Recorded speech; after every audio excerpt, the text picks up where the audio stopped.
Faleminderit për këto fjalë të përzemërta e dashur Dani.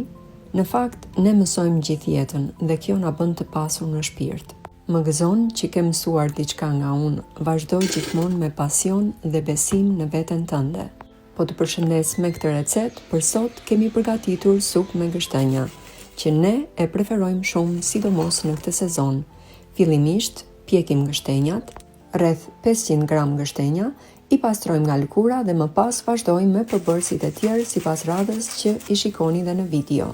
Përgojmë 2 qep të ëmbla shelot, 2 presha të grir imët, shparguj dhe pak selino. I kaurdisim lehtë për 5 minuta, aty dështojmë edhe pak trumës. Trumza i jep kësaj supe një shije të veçantë. Hedhim kripën, piperin, gështenjat i shtypim me dorë dhe i kaurdisim bashkë me perimet e tjera. Si lëng për këtë supë do përdorim lëng perimesh që e kemi zier më parë, janë karota, bishtat e selinos dhe të shpargujve.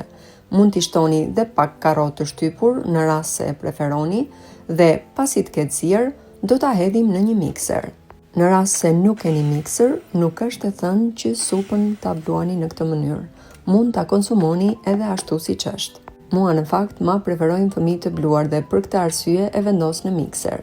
E hedhim përsëri tek divani, aty do ta rregullojmë me krip sipas shijes dhe i shtojmë pak qumësht kokosi për ta bërë supën edhe më kremoze. Kur ta kemi gati, e shërbejmë sipas dëshirës të ngrohtë. Ne e kemi dekoruar me disa gështenja të pjekura sipër dhe pak trumës.